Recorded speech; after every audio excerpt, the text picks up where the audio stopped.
Dishtile, everyone. I'm Chemi, a Tibetan who's never seen Tibet.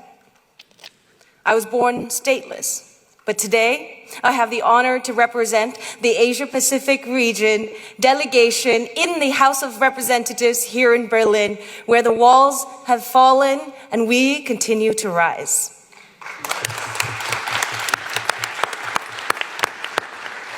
3 years ago, when we first gathered here not here, but at the World Liberty Congress, our region was already standing at the front lines of resistance. Whether it was in Hong Kong to Myanmar, Tibet to Cambodia, from the Uyghur homeland to Vietnam, from the Thailand streets to the streets of the A4 revolution, to also the digital frontiers of Taiwan.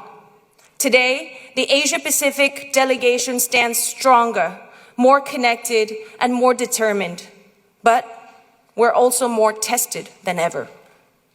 In the last few years, we've seen how China's authoritarian reach has only grown bolder, extending far beyond its borders to silence, surveil, and intimidate everyone, those who dare to speak out.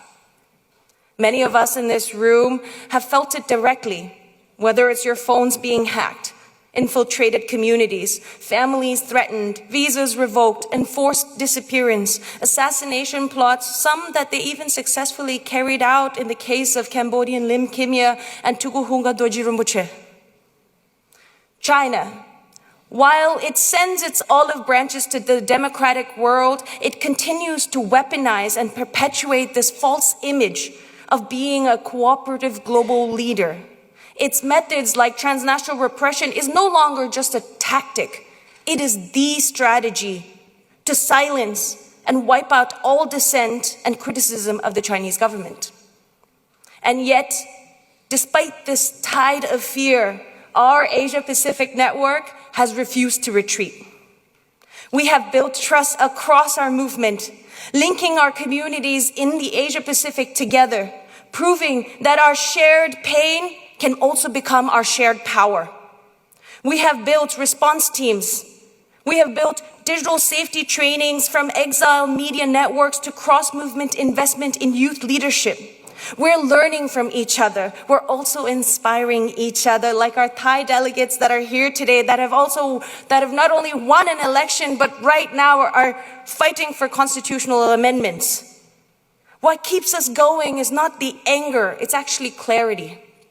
Clarity that authoritarianism feeds on isolation, and clarity that freedom grows through connection. So today, as we look ahead, our call from the Asia-Pacific region is simple. We need the world to stop treating China's repression as a regional issue, because we know that the CCP's tactics that they test on us, whether it's digital surveillance, propaganda, influence operations, the same tools soon appear, or also already have started to appear in Moscow, Tehran, Venezuela, and beyond. We are not victims of repression only.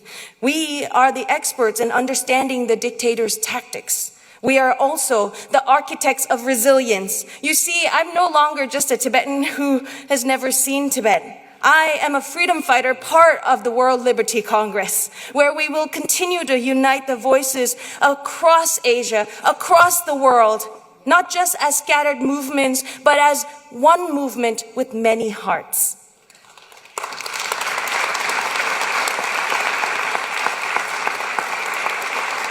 To the friends and allies and our partners, thank you for being with us, and please continue to do so. And to those who doubt that liberty can survive and be defended, come and take a look at us here at World Liberty Congress. We're building it.